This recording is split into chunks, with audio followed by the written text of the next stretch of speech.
Boa noite a todos. Estamos aqui com o nosso cartão de Páscoa. E em observando este cartão, nós notamos que a nossa verdadeira Páscoa, a Páscoa representando a libertação do povo hebreu da escravidão do Egito, a nossa Páscoa também representa a nossa libertação da nossa situação de espíritos menores para crescermos e para que essa libertação nossa aconteça, a nossa Páscoa, ela se faz através de amor, paz e fé. Como nós estamos precisando dessas coisas. Quando passar esta época de pandemia, nós saberemos aqueles que realmente conseguiram introjetar estes aspectos no coração e aqueles que apenas ouviram falar, até gostaram, acharam bonito, mas não assimilaram o sentido.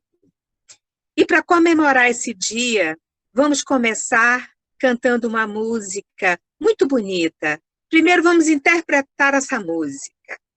Mas antes de fazer isso, nós vamos fazer uma prece. Porque a prece, ela é a nossa conexão com os nossos amigos espirituais.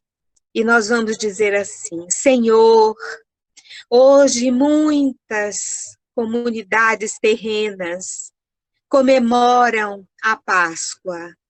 A Páscoa é sinônimo de libertação. Libertação que Deus, nosso Pai, assim entendeu ser necessária para o povo hebreu.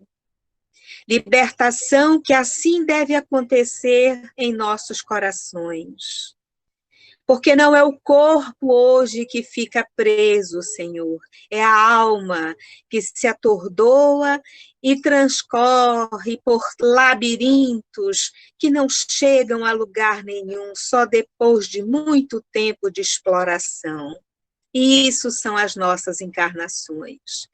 Mas nós queremos te dizer, Senhor, que nós te agradecemos pelo nosso amado Jesus, mestre e guia que enviastes para esta humanidade para nos mostrar que não precisamos mais ficar dando voltas nos labirintos da vida, dos equívocos e dos erros, que há um caminho seguro e reto para te encontrar. Por todas essas mensagens saudáveis, por todas as religiões que aproximem o homem do bem, do amor, da paz e da fé, por todas as músicas que nos suscitem o sentimento do amor, da paz e da fé, por todas as leituras, todos os momentos de edificação em nossas vidas, que nos levem a essas virtudes, nós agradecemos. E por tudo isso, nós desejamos a Ti, Jesus, feliz Páscoa, porque sabemos que da nossa Páscoa, Tu és a estrela guia. Que assim seja, Senhor. Esta música, ela é um exemplo de que o espírita tem, acima de tudo, a visão alargada para o que é bom, para o que é belo, para o que é útil. Ela é uma música do padre Marcelo Rossi. Porém, a letra da música, se nós pudéssemos interpretar a nossa forma de ver, nós começamos a observar que a cada vez mais Deus e Cristo estão se aproximando da humanidade numa linguagem universal. E ele começa dizendo assim: Deus está aqui neste momento. Há muito nós dizemos que Jesus nos ensinou que quando mais de um estivesse reunido em nome dele, lá também estaria, ele também estaria. E como Deus e o Cristo são um só, é óbvio que toda a presença de Deus está conjuntamente com a do Cristo em nossas vidas, em nossas realizações. Porém, para que isso aconteça, vem a segunda frase do verso, que é importantíssima. Sua presença é real em meu viver. É preciso exercitar viver com Jesus. É preciso treinar estar com Jesus. Para saber dizer não, para lembrar de seus exemplos, para saber dizer sim, para saber tomar decisões importantes.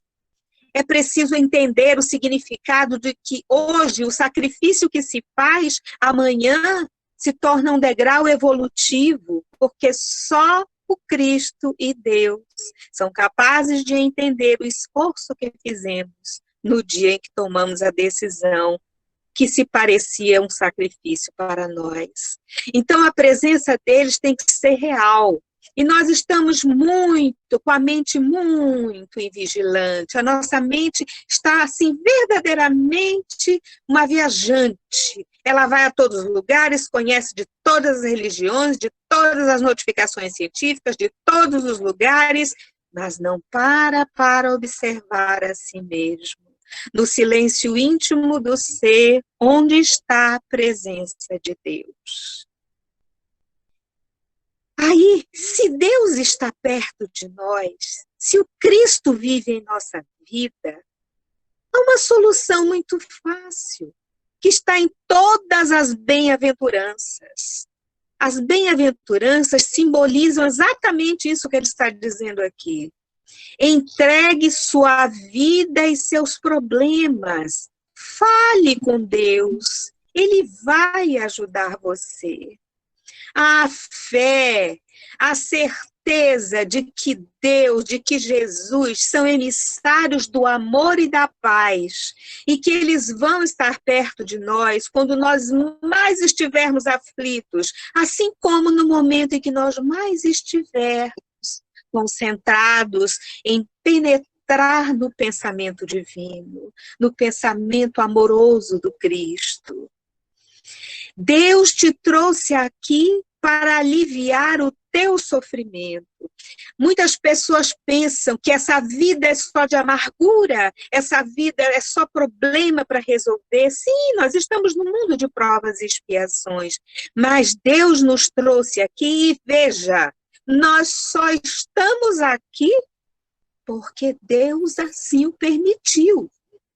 Nada se move sem a permissão de Deus. Nada acontece sem a permissão de Deus. Então, nós estamos aqui porque Ele nos trouxe aqui para aprendermos lições que vão aliviar os nossos sofrimentos resultantes do passado, de atavismos, de constrangimentos do passado que nos causam hoje rompantes de raiva, medos, rancores. Tem coisas que dizem para nós que parece que apertam um botãozinho e a gente vira outro ser humano, a gente vira mesmo, a gente vira o outro ser humano que a gente era.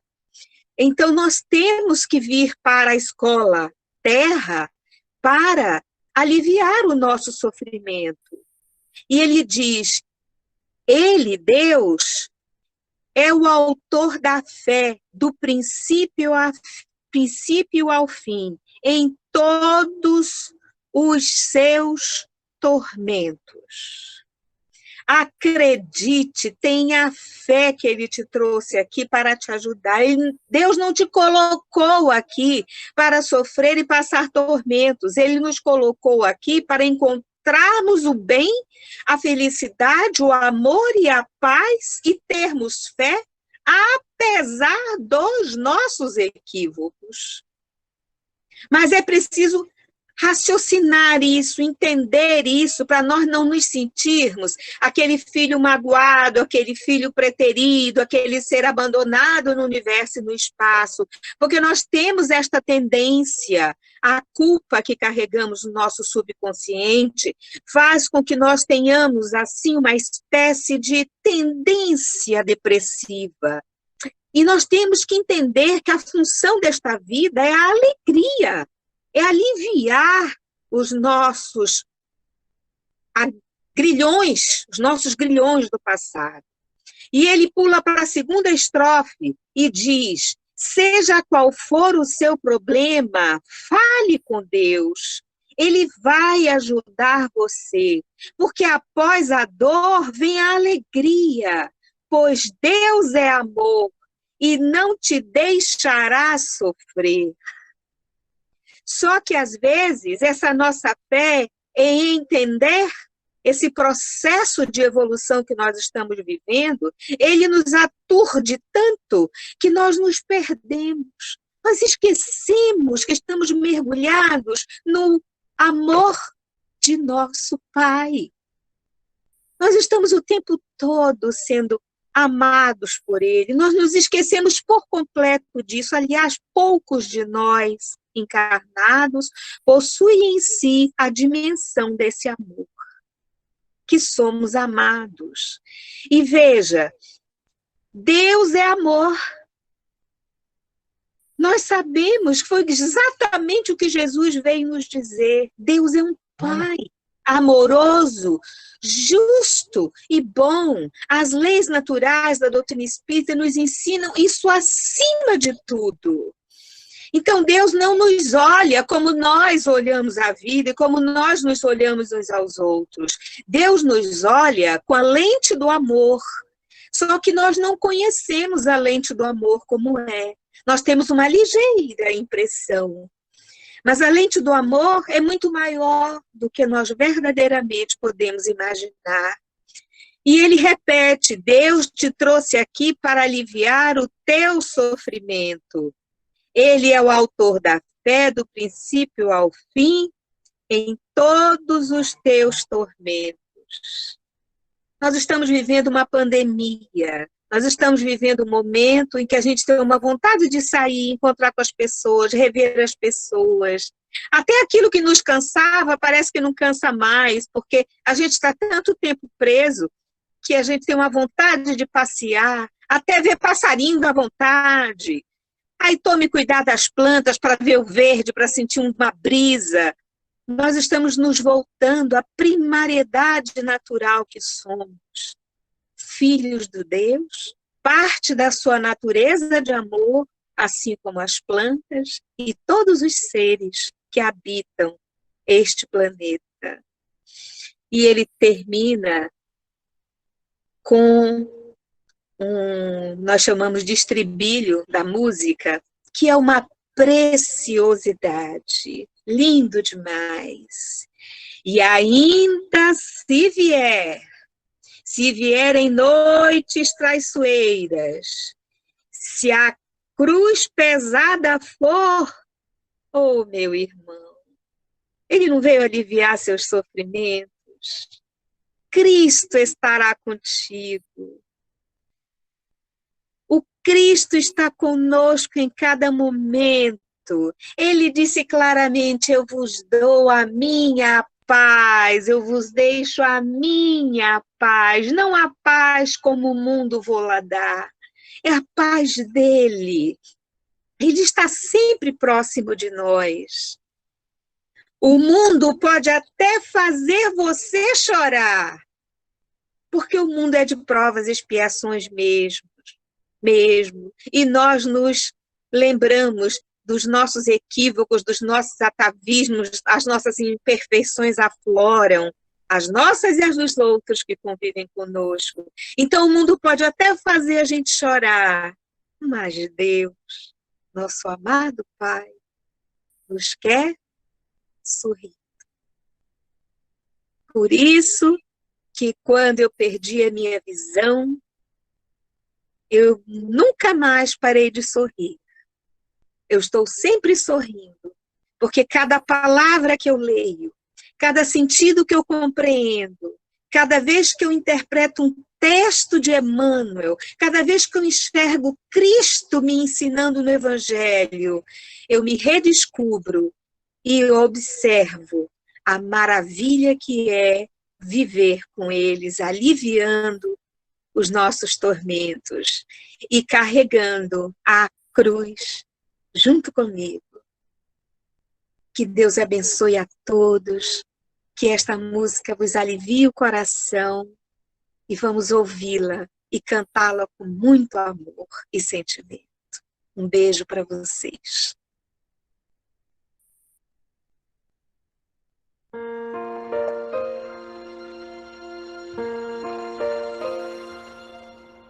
Deus está aqui neste momento. Sua presença é real em meu viver. Entregue tua vida e teus problemas. Fale com Deus, Ele vai ajudar você. Deus te trouxe aqui para aliviar o teu sofrimento. É Ele, autor da fé, do princípio ao fim, todos teus tormentos. E ainda se vier noite traiçoeira, se a cruz pesada for, Cristo estará contigo. O mundo pode até fazer você chorar, mas Deus te quer sorrindo. E ainda se vier noite traiçoeira, se a cruz pesada for, Cristo estará contigo. O mundo pode até fazer você chorar, mas Deus te quer sorrindo.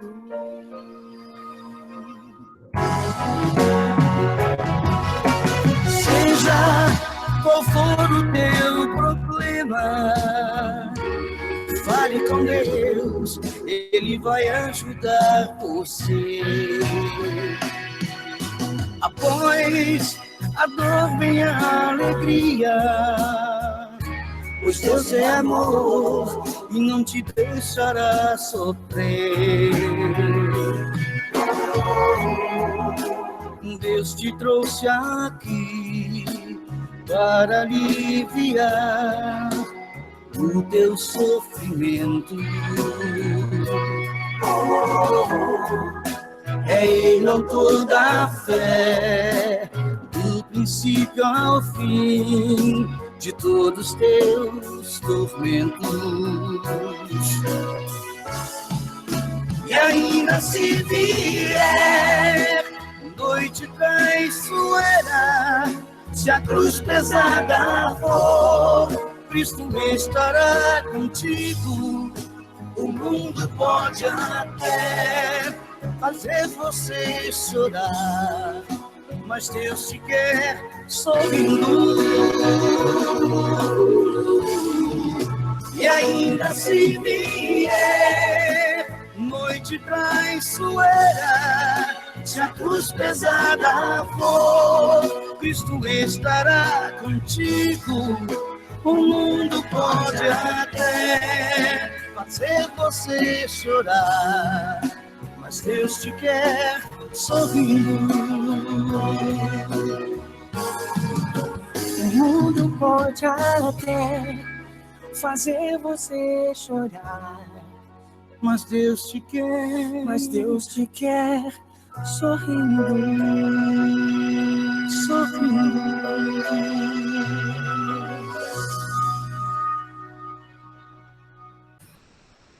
Boa noite a todos. Vamos ler a mensagem do dia. Tempo de confiança. E disse-lhes: onde está a vossa fé? Lucas, capítulo 8, versículo 25. A tempestade estabelecera perturbação no ânimo dos discípulos mais fortes. Desorientados ante a fúria dos elementos, socorrem-se de Jesus em altos brados. Atende-os o mestre, mas pergunta depois: onde está a vossa fé?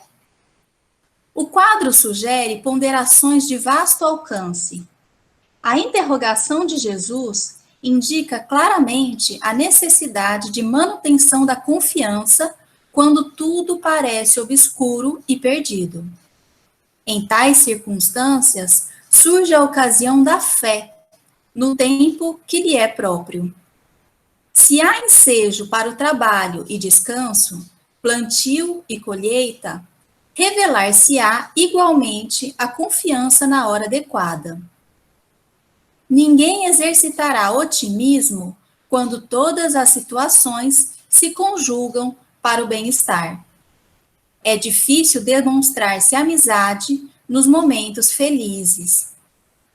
Aguardem os discípulos, naturalmente, oportunidades de luta maior, em que necessitarão aplicar mais extensa e intensivamente os ensinos do Senhor. Sem isso, seria impossível aferir valores. Na atualidade dolorosa, inúmeros companheiros invocam a cooperação direta do Cristo. E o socorro vem sempre, porque é infinita a misericórdia celestial. Mas, vencida a dificuldade, esperem a indagação: onde está a vossa fé? E outros obstáculos sobrevirão, até que o discípulo aprenda a dominar-se, a educar-se e a vencer serenamente com as lições recebidas.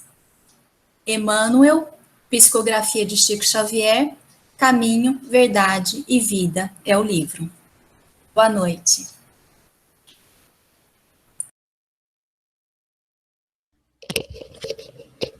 Boa noite. Então vamos fazer nossa prece, mais uma vez nos dirigindo ao nosso Pai, para que Ele abençoe a todos nós, e mais esse dia, e mais essa reunião de corações amigos. Abençoa, Senhor, a cada um de nós, nossos lares, acima de tudo, Senhor, a toda a humanidade, a todos nós que nos socorremos de Ti, quando nos sentimos com medo, com dúvidas, porque sabemos, Senhor, que Tu é a nossa segurança. Que no dia de hoje, onde o mundo celebra a Páscoa, o Teu renascimento, que possamos lembrar acima de tudo que o sentimento deve renascer dentro de nós. Sentimentos de fraternidade, de paz, de amor. Abençoa, Senhor, também nosso querido irmão Heitor, que ele se sinta bem e que ele traga na noite de hoje, e em especial, Senhor, as lições que estudou para compartilhar conosco. Esteja conosco, que assim seja. Agora sim. Então, gente, boa noite. Eu fico muito feliz quando o Reginson pede para eu fazer a palestra, mas sempre tento fazer com muita responsabilidade, muito carinho, mas eu sinto um peso muito grande. Espero que tenha produzido alguma coisa aí que leve todos nós a uma reflexão, a algum aprendizado. Ele passou para mim, dessa vez, no capítulo 35 do livro Caminho, Verdade e Vida, psicografado por Chico Xavier, editado pelo Espírito Emmanuel, que fala sobre a semeadura, mas tendo sido semeado, cresce. Dito por Jesus, relatado pelo apóstolo Marcos, no capítulo 4, versículo 32. Então, eu trouxe alguma coisa do livro, que também foi lido pela amiga Ana na mensagem, né? Isso aí eu achei bem interessante, esse texto, porque eu tirei do Google, e do Google Books, então é uma coisa que a gente vê a doutrina espírita aí caminhando para uma divulgação cada vez mais ampla, né? Então, esta obra, né, que é o livro Caminho, Verdade e Vida, procura destacar a atualidade e a força moral do Novo Testamento. A intenção é que as passagens ganhem importância, visando revelar lições ocultas do Evangelho e aproximar a mensagem cristã da vida cotidiana. E aí eu vejo muito a palestra, né? Quem convive comigo no céu sabe disso. Eu tomei por opção não escutar rádio mais dentro do carro, mas ir escutando palestras espíritas. E escuto muito o Haroldo. O Haroldo faz uma palestra onde ele conta de um espírito, né, de uma camada mais elevada, que seria aí a camada que se encontra hoje no nosso lar, e ele desce para relatar e tirar dúvidas sobre o Evangelho, e é um espírito de tão elevada importância que ele nem se materializa todo, né, se materializa só da cintura para cima. E a cada pergunta que é feita para ele fica, pelo que o Haroldo explica, numa posição de palestrante, com muitas pessoas em volta, realizando perguntas para ele, e toda vez que ele vai responder, ele puxava um pergaminho e lia um texto do Novo Testamento. Isso aí mostra, assim, muito da importância, né, que tem o Novo Testamento para nós, para o nosso aprendizado, para o nosso entendimento.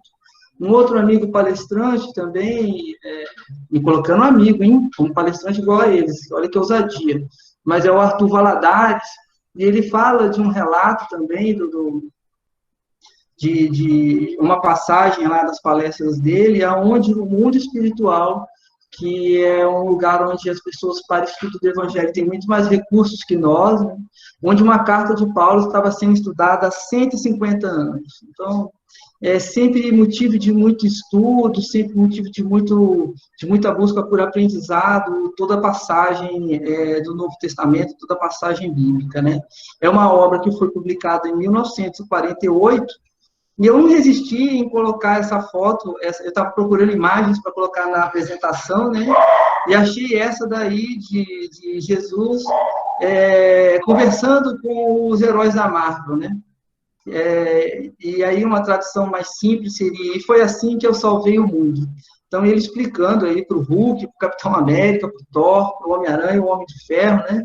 Um caminho para a salvação do mundo.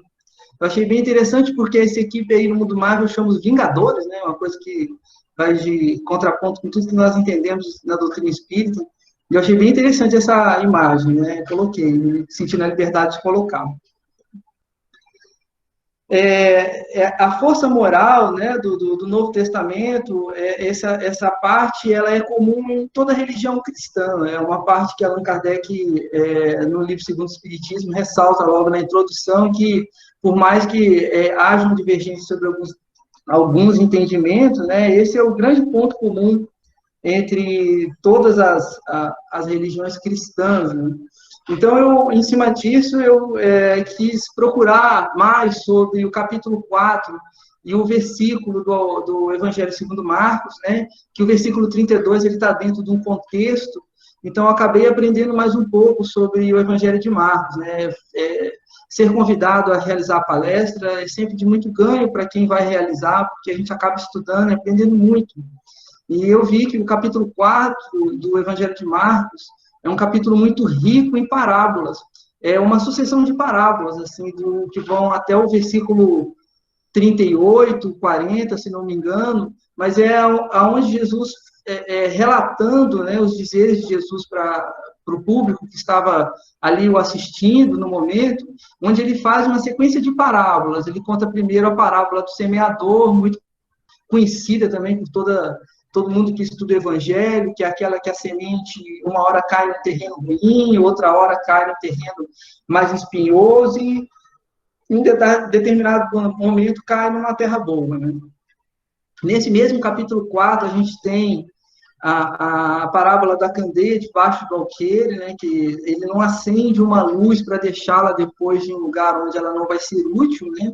Já gostei muito dessa parábola em vários momentos da minha vida, onde eu tinha aí uma insegurança, uma ansiedade de exercer algumas atividades minhas, por me achar menor, tudo, e eu sempre ficava com uma frase até que, não sei se a dona Carla lembra, mas ela mesma já disse para mim que Deus não me colocaria em lugar nenhum onde depois não pudesse me proteger, né? Também faz parte do capítulo 4. E depois ele entra na semente que cresce secretamente e usa o grão de mostarda como exemplo, que ele usa 2 vezes, né? Uma vez relatado em outro evangelho, de Lucas, se não me engano, e nesse aí de Marcos, né? Esse mais tendo sido semeado cresce, que é o ponto de referência da mensagem do Caminho, Verdade e Vida que eu trouxe para a gente conversar um pouco. ele está dentro de um contexto que vai do versículo 26 até o 32, onde Jesus compara o reino de Deus a uma semente, declara que ela irá crescer, frutificar, e que vai servir de abrigo para muitas pessoas debaixo daquela sombra. Marcos encerra dizendo que tudo que o Cristo ensinava era por meio de parábolas, que era para ser entendido, para que as pessoas e o público que estava ouvindo, né, pudesse compreender.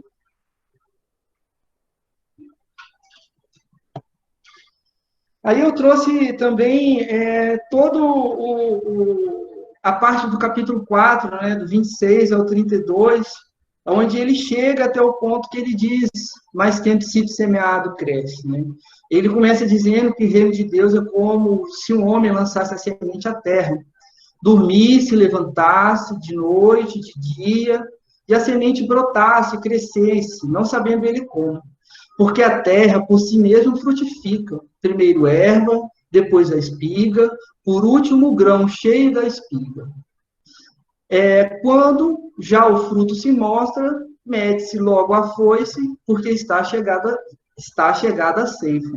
E dizia, aqui assemelharemos o reino de Deus, ou com que a parábola nos representaremos, né?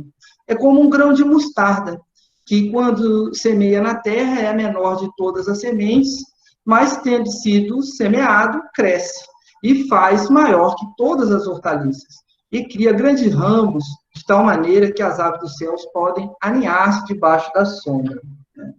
Então, aí a gente vê a necessidade de uma terra fértil, né? Depois a gente vai passar os slides aí, existe aí uma relação dessa parábola com a parábola que ele está contando sobre o semeador, né?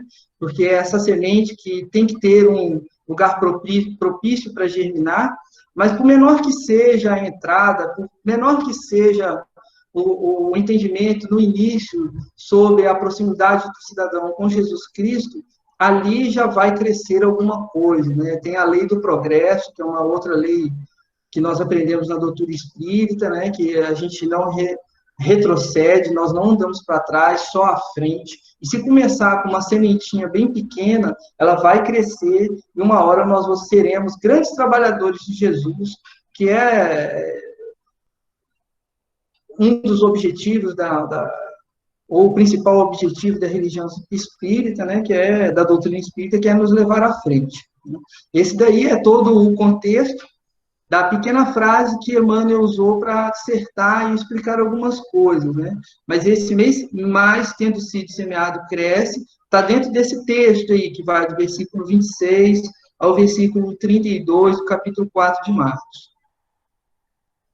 Aí eu trouxe, né, consegui achar a foto de uma semente de mostarda, né, que ela tem cerca de 2 milímetros, a gente pode ver ela no dedinho aí de uma pessoa bem pequenininha, mas o pé adulto chega perto de 3 metros. Então, às vezes, Deus sabe como faz para tocar o coração de cada homem, né, e às vezes esse toque chega pequenino, como uma semente de mostarda, que tem só 2 milímetros, mas depois estando em boa terra, né, depois de semeado, ela cresce, e a exemplo do pé de mostarda pode chegar a 3 metros. Né?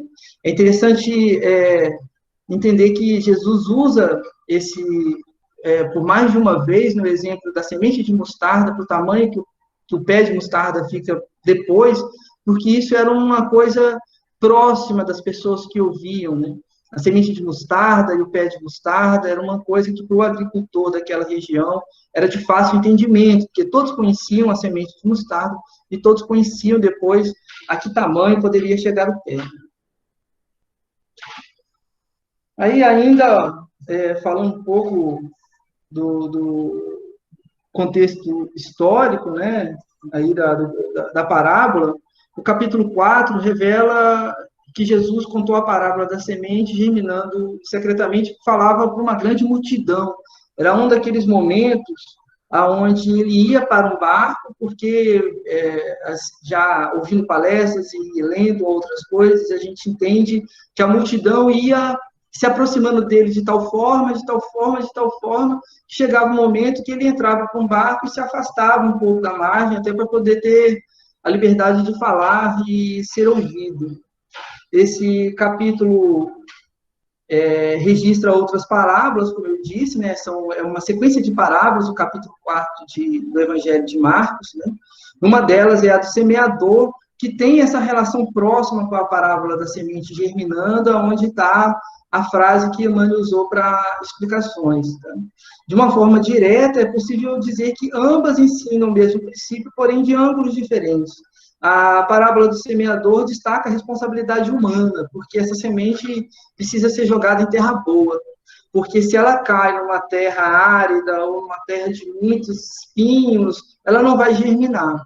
Ou até, se ela for rasa, ela chega a nascer, mas depois morre. Então, é uma responsabilidade do homem preparar o terreno, o seu coração, para a entrada dessa semente, para que ela possa crescer. Aí a gente entende que um espírito da magnitude de um Chico Xavier ou de qualquer outro notório da doutrina espírita não foi assim na primeira encarnação. Então, ele já foi uma pequena semente de mostarda lá atrás, que foi crescendo, crescendo, e depende muito da criatura, né, humana ir preparando esse terreno dentro do seu próprio coração para que essa semente cresça. Né?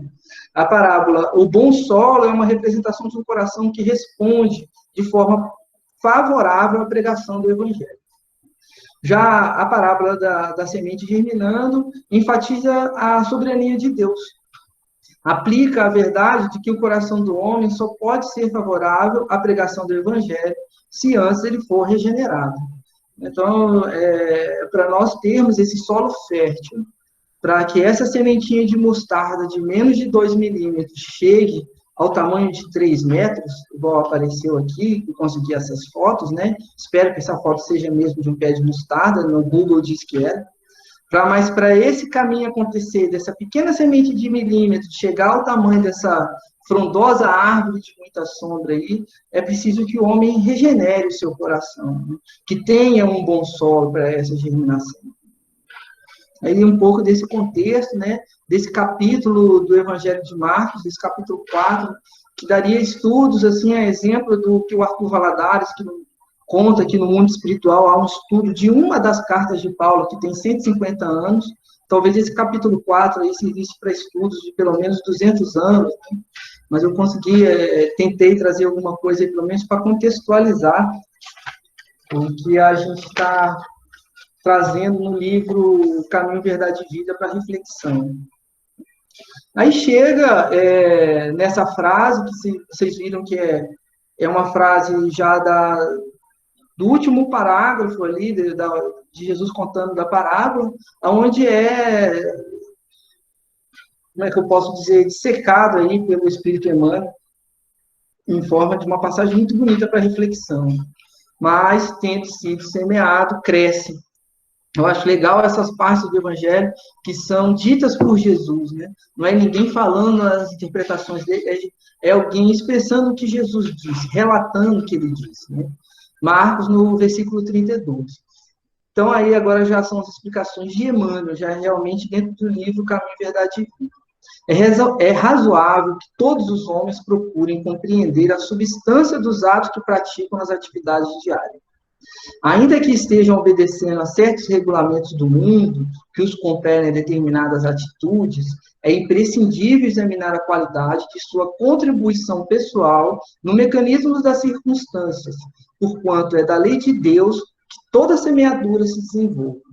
Bom, a gente vive num mundo, né, como a dona Carla estava falando, naquela música que eu acho muito bonita, né, das nuvens traiçoeiras, que nos coloca pressão. Nós sofremos uma pressão durante as atividades diárias, mas praticamente desde que nascemos, né? Aí eu já faço referência a um outro palestrante, que é o Rossandro Klinger, né, que fala dessa pressão diária, né? A gente vive num mundo que o homem é pressionado a ser sempre um espetáculo, sempre bem-humorado, sempre bem disposto, ter sempre apontamentos brilhantes e inteligentes, e ser rico, financeiramente estável, de atitudes sempre positivas, que é uma pressão que nós sofremos, que nos traz muita agonia, porque é fato que não somos assim, né? Vivemos um mundo de prova e expiação, e isso é um cuidado que nós temos diariamente, e o mundo vem com uma pressão que contraria muito dos ensinamentos de Cristo.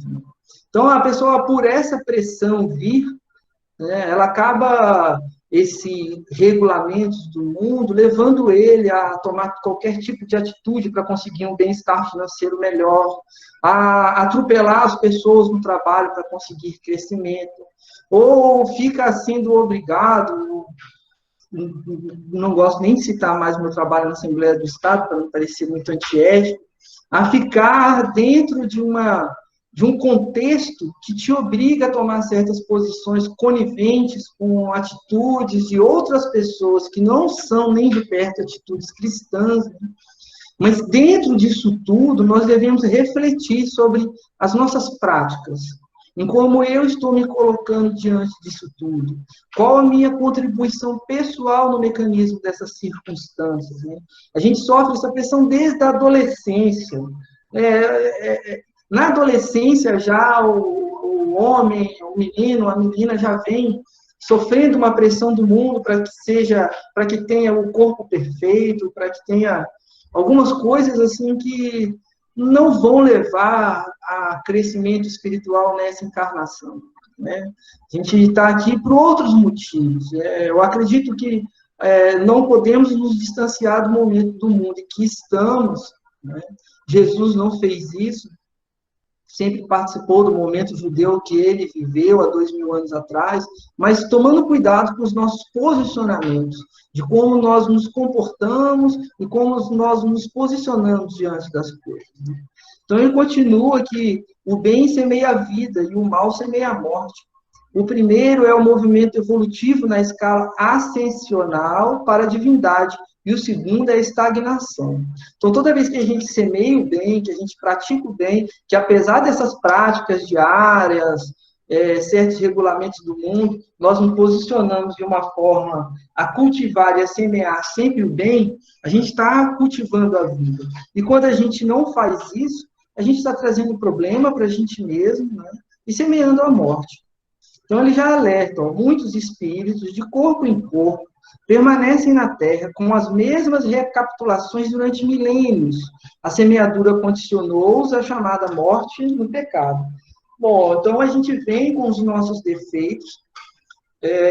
Aí eu lembro de novo do Haroldo, que fala que muitas vezes, para vir, nós do outro lado prometemos mundos e fundos, né? Dessa vez eu vou ser diferente, pode deixar, pode me dar mais essa oportunidade de encarnação, que eu vou melhorar, e quando a gente chega aqui, a gente acaba pecando pelas mesmas coisas, agindo de forma errada, trazendo erros do passado que nós já tínhamos, e não conseguindo, já é uma pressão, essas vicissitudes que nós trazemos de vida anterior, mas ainda ganhar do momento atual de mundo, né? Com essa pressão das práticas diárias, com esses regulamentos que nos competem a determinadas atitudes. E acabamos entrando num ciclo vicioso, onde a gente não cresce muitas vezes, né?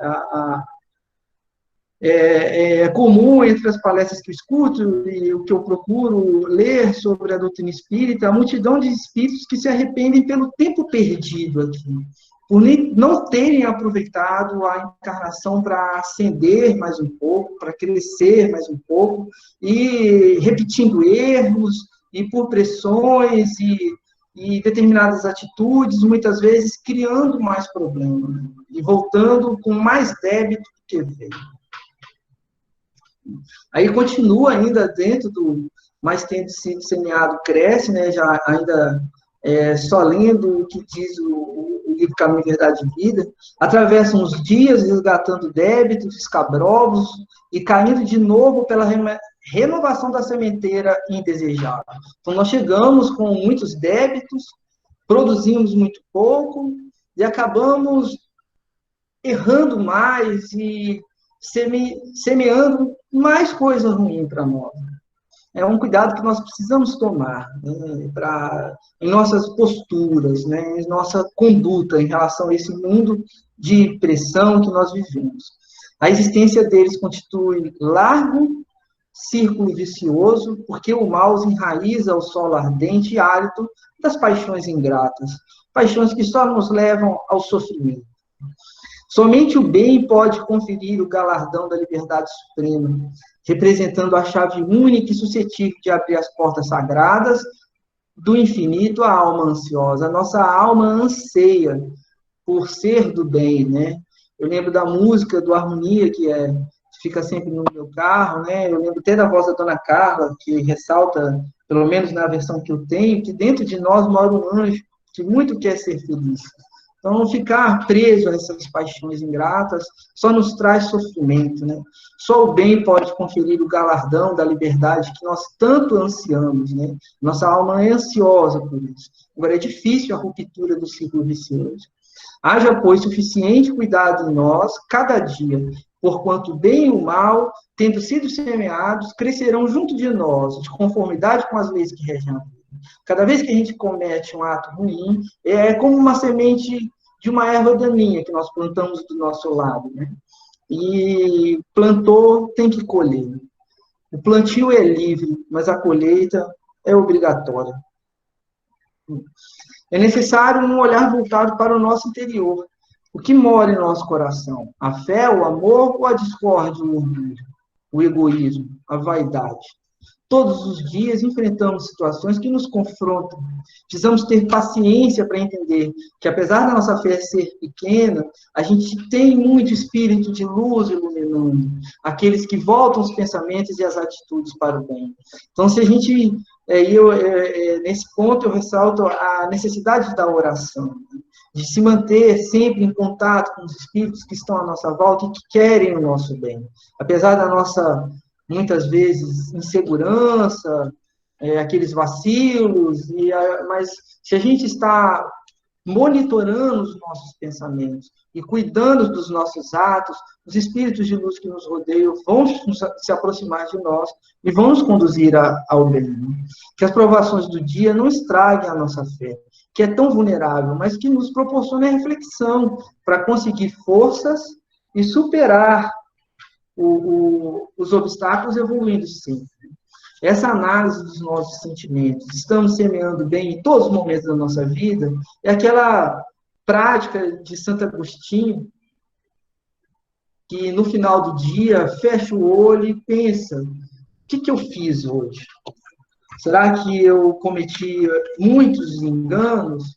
É difícil, até pelo que a gente conversou sobre aqui, as pressões, né, os regulamentos que nos compelem a determinadas atitudes. Pode ser que no final do dia eu, pelo menos, às vezes, me envergonho da oração noturna por muitas e muitas vezes durante o dia, ter sido egoísta, ou como a dona Carla falou agora, antes da nossa reflexão, da minha reflexão aqui sobre o livro, o orgulho, às vezes, ferido, nos leva a atitudes e pensamentos que só trazem para nós desgosto, aborrecimento, e nos afastam do bem, desses espíritos de luz que estão para nos orientar. Às vezes uma palavra maldita, ou uma maldita no sentido de mal falada, ou uma situação onde a situação fere o nosso orgulho, a gente já entra numa outra sintonia, uma sintonia que nos tira da possibilidade de iluminação desses espíritos benfeitores. Aí uma consideração do nosso querido Chico Xavier, né? A atitude é a oração. Pela atitude mostramos a qualidade dos nossos desejos. Então, mais do que... É difícil isso? O próprio apóstolo Paulo, eu gosto muito de estudar o apóstolo Paulo, ele reflete sobre isso, né? Escreve sobre isso, que o bem que ele quer fazer, ele às vezes não consegue, mas o mal que ele não quer, ele acaba fazendo toda hora. Mas a gente tem que prestar atenção nas nossas atitudes, nessa pressão que vem de fora, e em como nós agimos diante das situações do mundo, porque a atitude já é uma oração. Pela atitude, nós mostramos a qualidade dos nossos desejos. Aí mais uma do Chico Xavier que eu achei, né? Nunca prejudicarás alguém sem prejudicar-te. Nunca beneficiarás a essa ou aquela pessoa sem beneficiar a ti mesmo. Através de nossas ações sobre os outros, traçamos o próprio caminho. Os companheiros de nossa estrada são os fragmentos que nos constituirá o próprio futuro. Esses apontamentos pertencem à lei. Então, cada vez que eu ajudo, que eu faço a caridade, que eu tenho uma atitude positiva com relação a outra pessoa, isso volta para mim. E o contrário também é verdade. Então, as nossas ações sobre os outros traçam o nosso próprio caminho. Então, se erramos demais, nós precisamos nos arrepender para ter direito à reparação e depois vamos precisar expiar. O Haroldo Dutra, numas últimas palestras mais recentes que eu vi, ele fala isso. O arrependimento nos dá a chance do reparo, mas depois tem a expiação. Então, pelo menos eu, particularmente, aprendi com um palestrante do céu, acho que um senhor já de óculos, parente da Elisiane, que ele falou uma coisa que está em todas as minhas orações, todo dia. Eu peço a ajuda de Jesus para pedir perdão às pessoas que eu errei, e para perdoar as que erraram comigo. Mas hoje também eu peço para eu errar pouco, para pelo menos eu conseguir acertar com as pessoas que estão à minha volta, para não criar para mim mais problemas à frente. Senão eu vou ter 100, 150 encarnações só de reparo e expiação, porque eu reparo, expio, mas erro de novo. Reparo, expio. Então, tenho pedido em minhas orações que eu erre pouco, que eu possa reparar, sim, expiar os meus problemas, mas que eu pare de errar com as pessoas, porque isso vai voltar para mim. Então, aí a gente... mais uma explicaçãozinha, né, da parábola, da semente germinando, secretamente. Jesus descreve o reino de Deus, compara o crescimento do reino com o agricultor que espalha as sementes da terra, e então a semente germina. Com isso, Jesus enfatiza que o agricultor não sabe explicar o crescimento, né? Até um cientista consegue descrever, documentar cientificamente, conhecer as etapas, mas completamente esse processo ele desconhece. Jesus, então, ressalta que o agricultor faz, na verdade, é confiar. Ele sabe que a semente germinará, crescerá e amadurecerá, e, por fim, chegará o momento dessa colheita, que eu entendi como sendo o momento da gente não precisar mais tanto reparar e expiar. Vamos estar errando bem pouco, reparado já todos os erros e expiado todos os nossos defeitos, né? Podemos notar que esse mesmo princípio no reino de Deus, não sabemos exatamente como explicar a germinação. Eu concordo muito com isso, porque de onde veio todo esse meu desejo nessa encarnação por me aproximar da doutrina espírita, né? Por mais que eu tenha talvez demorado um pouco, por essas pressões muitas vezes sofridas, né? Mas a frutificação do evangelho no coração do homem acontece. Depois que a semente é plantada, nós vamos melhorando a terra, fazendo a relação entre as duas parábolas, né? Ela ocorre de maneira perfeita, preparando o homem para o dia da colheita, que é o dia em que nós vamos nos aproximar de vez de Jesus e ficar próximo a Ele, que deve ser a coisa mais maravilhosa do mundo, né? Então, somos o que fazemos. O que apresentamos traduz o espírito que somos. Isso aí, para mim, esse estudo para essa palestra foi motivo de muita reflexão sobre o que eu faço, né? E tentando sempre melhorar, né? Me questionando sempre sobre as minhas atitudes e buscando crescimento. Pois o que sai de nós é como se fosse fruto do que cultivamos até o momento da ação. Essa briga interna entre os meus desejos e a minha vontade de ser do bem é refletida em ações, né? Ainda repetindo muito ações do passado contrárias, que faz o homem de bem em busca de se voltar pela prática diária da caridade. Está lá no Evangelho do Espiritismo, no capítulo 17. Aí eu coloco uma frase de Aristóteles, né? Somos o que repetidamente fazemos, a excelência, portanto, não é um feito, mas é um hábito.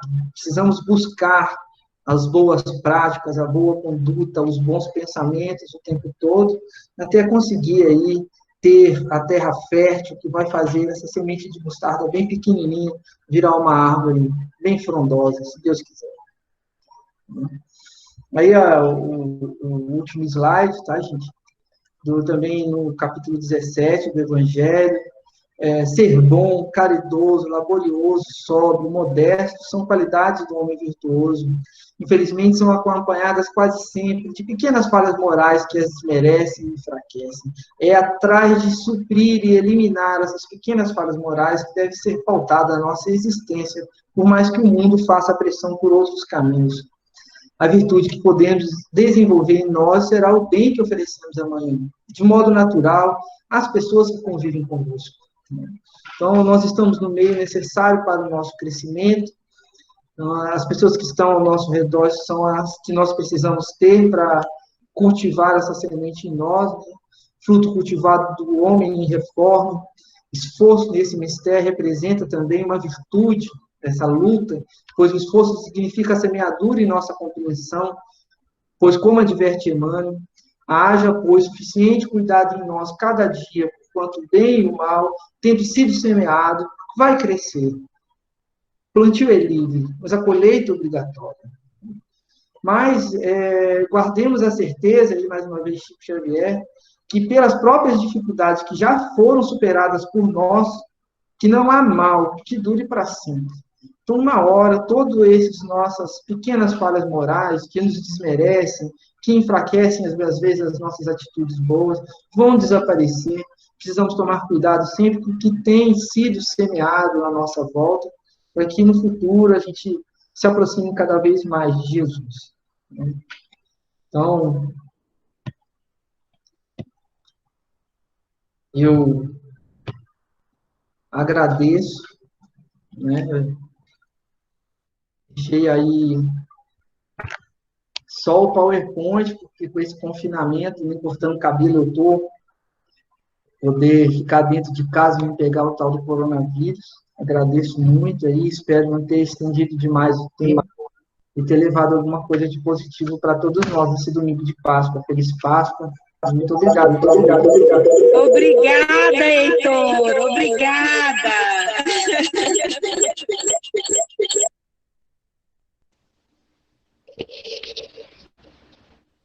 Sim, obrigado, Heitor.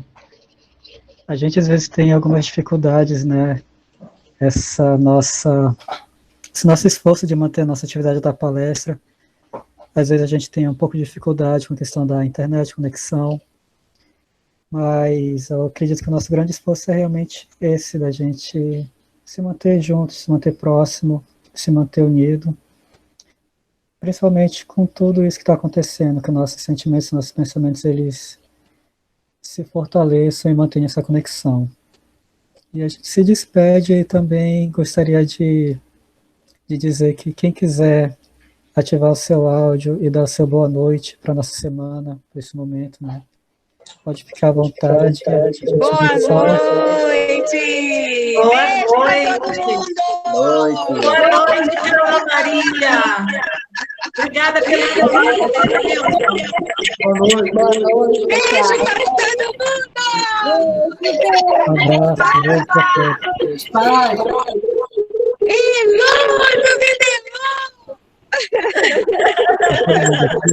Um beijo, queridos! Beijo!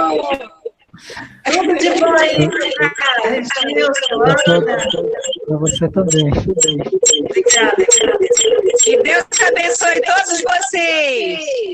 Amém, querida. Todos nós. Beijo. Boa noite. Eu te convido, então, agora para a nossa prece de encerramento, só para a gente se despedir nesse clima de harmonia, proximidade. Então vamos juntos fazer a nossa prece final, mais uma vez nos dirigindo ao nosso Pai, a Jesus, nosso querido irmão, nosso mestre maior, para que possamos juntos nos fortalecer ainda mais, aproximar nossos sentimentos e enfrentar, Senhor, essas dificuldades que sabemos que chegam não apenas para cada um de nós em especial, mas para todos. Que esses desafios que se apresentam possam servir para fortalecer, para ampliar os nossos sentimentos de fraternidade, de união. E ainda que nós permaneçamos afastados fisicamente, que haja aproximação de sentimentos, de afeto. Abençoa, Senhor, essa semana e esteja conosco hoje e sempre, que assim seja.